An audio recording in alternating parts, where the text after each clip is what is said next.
6 Juli 1990, di sebuah desa terpencil di provinsi Sichuan, Cina, lahir seorang bayi perempuan yang di kemudian hari dikenal dengan nama Li Ziqi. Masa kecilnya tidak begitu bahagia. Di usia 1 tahun, orang tuanya memutuskan untuk bercerai. Ibu kandungnya kemudian pergi dan meninggalkan dia bersama ayahnya. Tak lama setelah perceraian orang tua kandungnya, ayahnya memutuskan untuk menikah lagi. Menurut penuturan neneknya, saat Li Ziqi berada di bawah asuhan ibu tirinya, gadis kecil itu kerap dianiaya dan mendapatkan perlakuan yang kurang pantas. Tidak tahan karena sering diperlakukan kasar oleh ibu tirinya, Li Ziqi kecil kerap bolak-balik dari rumah ayahnya ke rumah kakek dan neneknya. Bahkan, dia lebih sering menghabiskan waktu bersama neneknya. Saat berusia 4 tahun, ayah Li Ziqi meninggal dunia. Praktis, sejak saat itu, dia sepenuhnya berada di bawah pengasuhan kakek dan neneknya. Kehidupan mereka jauh dari kata layak. Kakek dan nenek Li Ziqi adalah seorang petani dan pembuat kerajinan tradisional. Selain itu, mereka juga bekerja sebagai juru masak saat ada upacara adat seperti pernikahan atau pemakaman.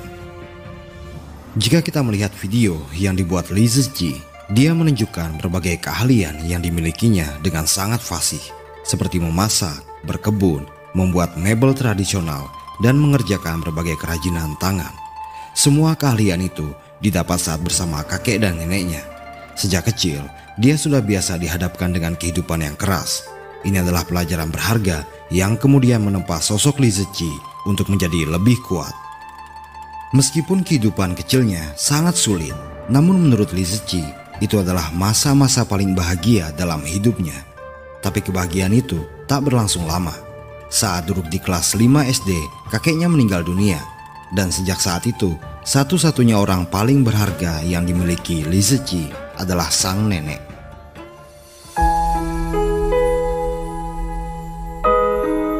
Saat berada di tingkatan sekolah menengah pertama, karena masalah biaya, Li Ziqi akhirnya memutuskan untuk berhenti sekolah. Kondisi ekonomi dirinya bersama sang nenek sangatlah sulit. Li Ziqi tak ingin membebani neneknya terlalu jauh. Pada usia 14 tahun, dia memutuskan meninggalkan neneknya di desa untuk kemudian pergi ke kota demi mencari penghidupan yang lebih baik. Tanpa pengalaman hidup di kota, dia sempat mencoba banyak pekerjaan sebelum akhirnya mendapatkan pekerjaan tetap sebagai pelayan restoran. Dia hanya menghasilkan 300 renminbi sebulan atau sekitar 660 ribu rupiah. Gajinya hampir tidak cukup untuk bertahan hidup. Dan jika dia mau memecahkan piring atau semacamnya, itu akan langsung dipotong dari gajinya. Selain dari semua itu, dia harus tetap mengirim uang setiap bulan untuk menghidupi neneknya. Dia banyak melakukan pekerjaan dengan gaji terbatas saat berada di Shenzhen, kota dengan pertumbuhan tercepat di Cina. Di kota ini, dia tidak diperlakukan dengan baik. Dia benar-benar harus berjuang dengan sangat keras hanya untuk sekedar bertahan hidup. Di tahap ini, Ziqi juga sempat belajar menjadi seorang DJ untuk sebuah klub malam. Dia berkata terus terang bahwa satu-satunya hal yang membuat dia tertarik dengan pekerjaan itu adalah gajinya yang lebih tinggi. Namun di satu sisi, pengalaman itu juga mengajarinya beberapa keterampilan dasar seperti mengedit musik dan video yang nantinya akan membantu dia untuk menjadi salah satu bintang terbesar di Cina.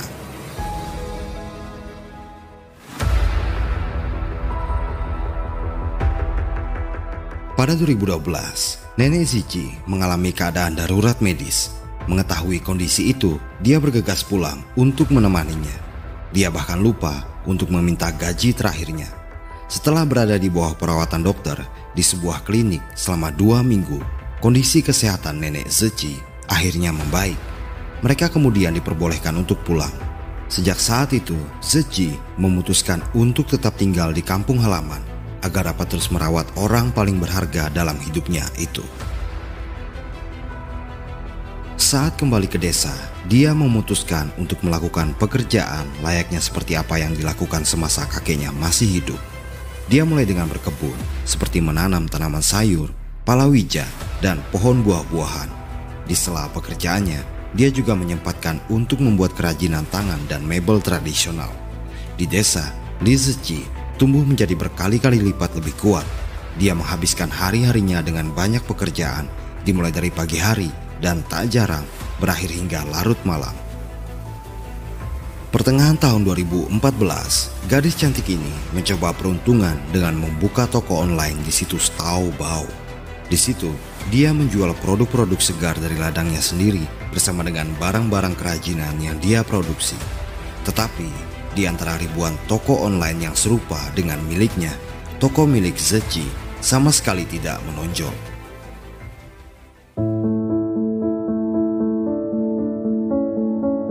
Pada tahun 2016, Zeci menyadari satu hal, bahwa dia mungkin bisa mempromosikan barang dagangannya dengan menggunakan media video. Dia pun mulai membuat video pendek. Meskipun video awalnya tidak sehalus seperti apa yang kita lihat pada channel YouTube-nya, namun kualitasnya masih cukup baik. Berbekal kamera DSLR murahan dan tripod, dia terus secara bertahap membuat video tentang memasak, bercocok tanam, membuat kerajinan tangan, dan tentunya sembari mempromosikan barang dagangannya di setiap video. Di sisi pengeditan, dia menggunakan ponsel yang bisa dibilang ala kadarnya, dan tak jarang ponselnya mengalami force close saat proses editing masih berlangsung. Di tengah keterbatasan perangkat kerja, dia mengatasi berbagai tantangan dan rutin memposting video di platform bernama Meipai. Tapi sayangnya, sangat sedikit yang memperhatikan pekerjaannya. Sangat sulit baginya untuk hanya sekedar mendapatkan penonton. Sampai di titik ini, dia bahkan sempat berpikir untuk menyerah. Lalu suatu hari, sebuah kejadian yang akan merubah seluruh kehidupan Zeci terjadi. Meipai mulai merekomendasikan salah satu videonya di halaman depan. Dari sini, sejarah baru perjalanan Li Zeci dimulai. Apapun yang terjadi pada algoritma Meipai yang kemudian membuat video Zeci direkomendasikan kepada banyak penonton layak mendapat penghargaan. Tanpa semua itu, sangat mungkin dunia tidak akan pernah tahu tentang Li Zeci. Karena algoritma itulah videonya menjadi viral. Orang-orang mulai membagikan videonya di setiap jaringan media sosial di Cina. Dia kemudian mendapatkan banyak pengikut. Ribuan pengikut bertambah setiap hari. Li Zeci dengan cepat menjadi sosok yang dikenal banyak orang.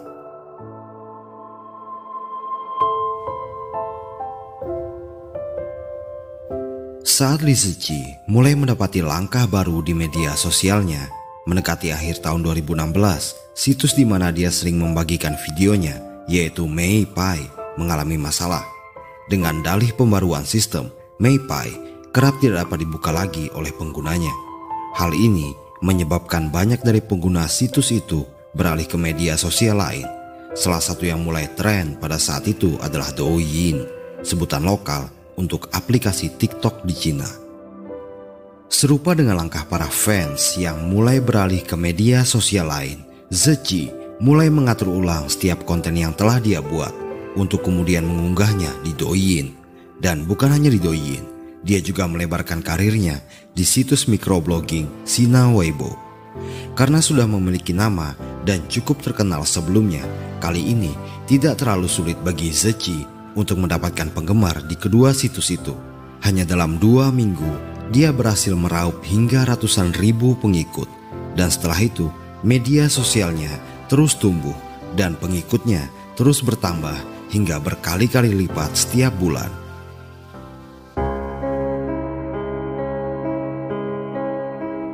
Penceritaan visual yang dibuat oleh Li Zeci nyatanya sangat sukses menarik banyak penonton di Cina.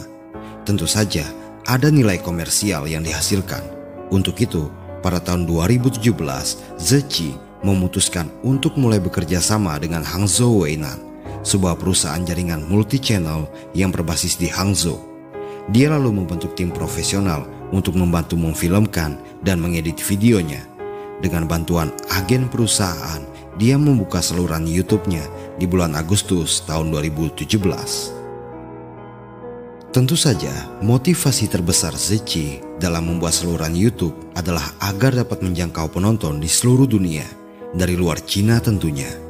Di Cina sendiri, situs berbagi video ini telah lama diblokir. Menurut catatan resmi, pemblokiran itu sudah terjadi sejak tahun 2009. Ya, walaupun begitu, pemblokiran ini sifatnya tidak terlalu ketat, sehingga beberapa dari warga di sana masih dapat mengakses situs berbagi video ini dengan bantuan proxy berbayar ataupun VPN. Di YouTube, Zeci benar-benar siap untuk menjadi bintang internasional. Hanya dalam 2 bulan setelah mengunggah video pertamanya, channelnya telah mampu menarik perhatian ratusan ribu pengguna YouTube. Yang terjadi beberapa tahun berikutnya adalah sebuah hal yang fantastis. Pada bulan Januari 2021, channel YouTube-nya berhasil mencapai 14,1 juta subscriber. Hal ini sekaligus memecahkan Guinness World Record sebagai jumlah subscriber terbanyak untuk saluran berbahasa Mandarin di YouTube. Bahkan saat dirinya masuk dalam platform media sosial di luar Cina, mengapa Li Ziqi malah menjadi sangat terkenal? Dan mengapa orang-orang di seluruh dunia sangat menyukai videonya? Beberapa segmen berikut akan menjelaskan jawabannya kepada Anda.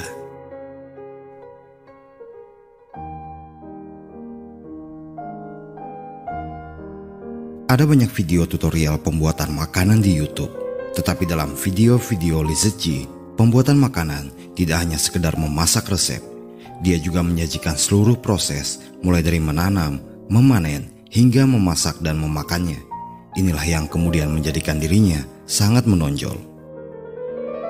Dia mengikuti ide-ide tradisional Cina tentang mematuhi alam dan memanfaatkannya, yang juga menunjukkan keharmonisan antara manusia dan alam, di mana dia menekankan kebijaksanaan manusia untuk bertahan hidup. Setiap hidangan yang dia buat memiliki nama dan makna yang terkandung di dalamnya.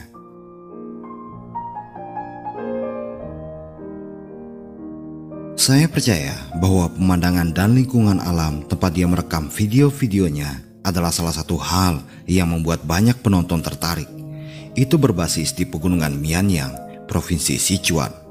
Sichuan memiliki reputasi kelimpahan bahan-bahan makanan. Akibatnya, tidak sulit bagi Ziqi untuk menemukan berbagai bahan guna membuat apa yang diinginkannya. Ada bunga-bunga indah dan buah-buahan produktif di setiap musim yang semuanya merupakan berkah dari alam. Tentu saja, Ziqi juga menanam dan memelihara apapun yang dibutuhkan di sekitar rumahnya, seperti tanaman palawija, sayuran, domba, ayam, bebek, dan lain-lain. Semua alat yang digunakannya terbuat dari bahan yang ramah lingkungan. Pada dasarnya, tidak ada produk plastik atau sesuatu yang berbahaya bagi alam. Keindahan lain yang dia tampilkan adalah kesan tradisional yang kental. Dia sering mengenakan pakaian tradisional Cina, dan dia terkadang menunggang kuda untuk mengambil bahan-bahan seperti sayuran atau bunga di pegunungan, yang semakin menyempurnakan setiap detail keindahan yang dia bawakan.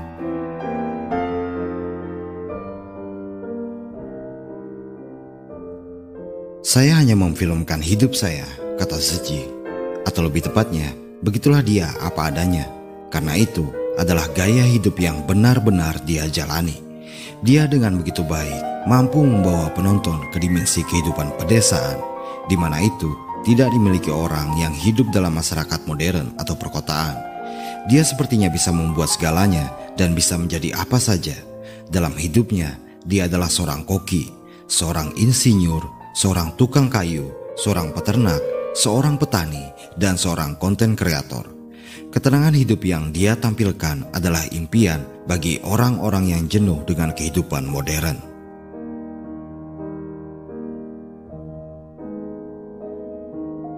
Banyak penontonnya yang terpesona dengan rumah dan pakaian Ziqi. Dia tinggal di rumah pedesaan bersama neneknya dengan gaya hidup yang sangat sederhana dan tidak canggih. Rumah itu terlihat sangat biasa, namun keahlian Ziqi dalam mendekorasi dan merawat membuat rumahnya menjadi sangat artistik dan indah. Di pekarangan rumahnya terdapat berbagai tanaman dan sayur-sayuran yang tidak hanya menjadi bekal makan mereka, tetapi juga memperindah lingkungan. Pakaian yang dia kenakan sangat menarik dan bisa dibedakan dari yang lain. Pakaiannya selalu memiliki sentuhan tradisional Tionghoa. Tidak hanya sangat tradisional, tetapi dia juga cantik. Rumah, pakaian, dan parasnya menyatu sempurna dengan gaya hidup pedesaan tradisional yang dia bawakan.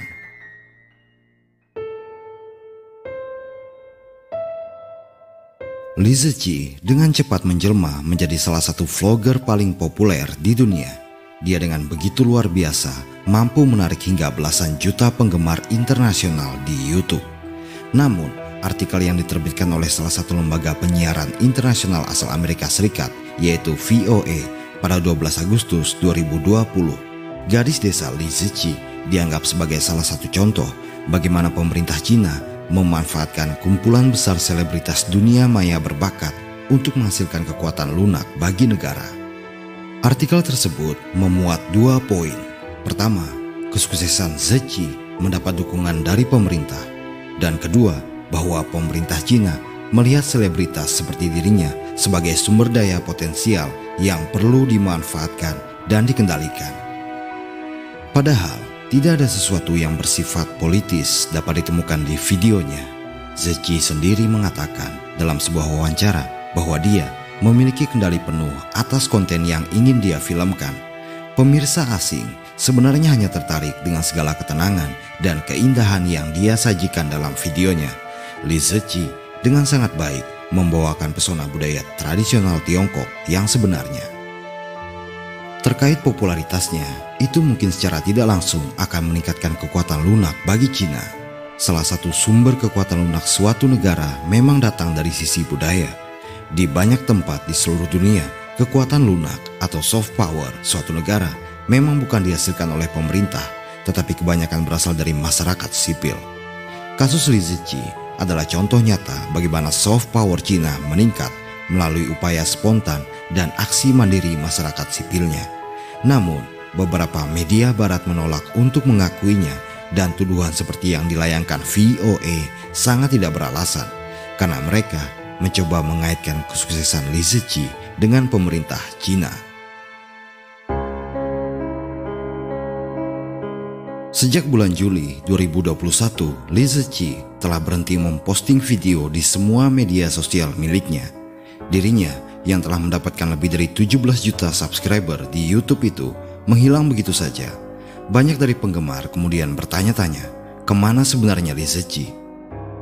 Belakangan diketahui bahwa alasan menghilangnya Li Ziqi adalah karena sengketa merek dagang.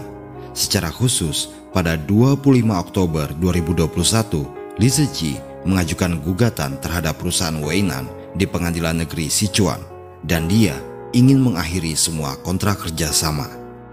Wanita ini percaya bahwa Weinan selama ini hanya memanfaatkan dirinya sebagai budak pembuat konten. Seperti yang saya sebutkan sebelumnya, bahwa sejak 2017, Li Ziqi telah menjalin kerjasama dalam pembuatan konten YouTube. Kerjasama ini kemudian berkembang lebih jauh sehingga sampai pada kesepakatan terkait produk dan merek dagang. Kita akan membahas ini lebih jauh. Dalam beberapa kesempatan, Li Ziqi mengatakan bahwa dirinya telah bekerja sampai kelelahan untuk membawa keuntungan bagi perusahaan. Tetapi, dia tidak menerima imbalan sebagaimana mestinya. Belakangan diketahui bahwa perusahaan Weinan menggunakan nama Li Ziqi serta merek dagang Li Ziqi untuk melakukan eksploitasi komersial secara sangat berlebihan. Inilah hal yang tidak diinginkan Li Ziqi. Li Ziqi dan perusahaan yang memiliki nama lengkap Hangzhou Weinan Brand Management ini telah bekerja sama sejak Ziqi memutuskan untuk terjun menjadi konten kreator di YouTube pada 2017. Ziqi bertanggung jawab atas produksi konten, sementara Weinan mendukung dirinya dari sisi promosi. Kedua belah pihak juga telah bekerja sama dalam produk dagang bermerek Li Ziqi. Weinan dan Ziqi kemudian mendirikan pengelolaan brand bersama bernama Sichuan Ziqi Culture Communication County, atau lebih dikenal dengan nama singkatnya Sichuan Ziqi. Kesepakatan kemudian menentukan bahwa Li Ziqi hanya memegang 49% saham, sementara 51% saham dipegang oleh perusahaan Weinan. Dari perspektif struktur kepemilikan saham, Sichuan Ziqi telah menjadi anak perusahaan holding dari Hangzhou Weinan, tetapi Ziqi sendiri tidak memiliki kendali penuh atas anak perusahaan tersebut. Perempuan yang memiliki nama lahir Li Jiajia ini rupanya tidak begitu mengetahui tentang seluk-beluk hukum komersial. Dia baru merasa ada kejanggalan setelah beberapa tahun bekerja sama dengan perusahaan itu. Secara hukum, semua merek dagang terkait Li Ziqi secara resmi telah didaftarkan haknya di bawah Sichuan Ziqi dan perusahaan Weinan itu sendiri. Bahkan nama Li Ziqi atau lebih sering ditulis sebagai Li Ziqi kini telah menjadi merek terdaftar. Artinya, siapapun yang ingin menggunakan nama itu untuk tujuan komersial harus mendapat persetujuan dari perusahaan Weinan. Bahkan, jika dia adalah pemilik nama itu sendiri, yaitu Li Ziqi. Karena kontrak yang tidak benar-benar dia pahami, maka Li Ziqi kini bahkan harus kehilangan hak atas namanya sendiri. Nama yang dibangun dengan jerih payah dan penderitaan. Oleh karena itu, wanita yang kini masih melajang itu ingin mengambil kembali merek dan nama Li Ziqi untuk digarap dan dikelola sendiri. Upaya hukum sedang ditempuh. Di belakangnya, para fans terus mendukung dan mendoakan hasil yang terbaik, sembari terus berharap Li Ziqi akan segera kembali dengan konten-konten pedesaannya yang menenangkan. Secara khusus, Sina.com menulis, jika merek Li Ziqi memperoleh 100 juta, maka perusahaan Weinan akan mengambil 90 juta. 9 juta harus dibayarkan ke tim pemasaran dan tim produksi film, dan Ziqi hanya menerima 1 juta. Inilah salah satu alasan mengapa banyak fans yang marah dan berpihak pada Ziqi dalam upaya hukum yang sedang dia tempuh. Ratusan ribu komentar menyebut bahwa Ziqi adalah korban eksploitasi yang diperas untuk menjadi alat penghasil uang bagi perusahaan Weinan. Sebelum kasus hukumnya berjalan, perusahaan Weinan sempat menawarkan kondisi negosiasi kepada Ziqi dengan beberapa pilihan seperti saham, uang, atau jabatan di perusahaan Weinan. Tapi dia tidak menerima semua syarat yang ditawarkan perusahaan. Dia tidak ingin negosiasi dalam bentuk apapun. Dia hanya ingin hak atas namanya sepenuhnya kembali ke dirinya, dan dia memutuskan untuk menyewa pengacara guna melayangkan gugatan demi gugatan. Ziqi mengatakan dia tidak membutuhkan banyak uang dan materi. Dia lebih suka mengenakan pakaian buatannya sendiri. Kalaupun ada pakaian yang dibelinya, itu hanyalah pakaian biasa. Dia sudah sangat nyaman dengan kondisi yang sekarang, tinggal di rumah sederhana dan hidup bersama neneknya. Ziqi tidak ingin menjadi pengusaha karena dia tahu dia tidak punya ide bisnis dan tidak cocok untuk berbisnis. Meskipun belum ada update video terbaru karena proses hukum yang masih terus berjalan, tapi Li Ziqi masih terus mengasah keterampilannya dalam bertani, memasak, dan membuat kerajinan. Dirinya mengatakan bahwa siap untuk kembali membuat konten setelah proses gugatannya selesai. Jika kalah dalam gugatannya, Ziqi bisa kehilangan segalanya yang telah dia bangun selama ini dengan nama Li Ziqi. Namun, Li Ziqi pernah mengatakan dalam sebuah wawancara bahwa dia tidak takut untuk memulai kembali, bahkan jika dia kalah dalam gugatan.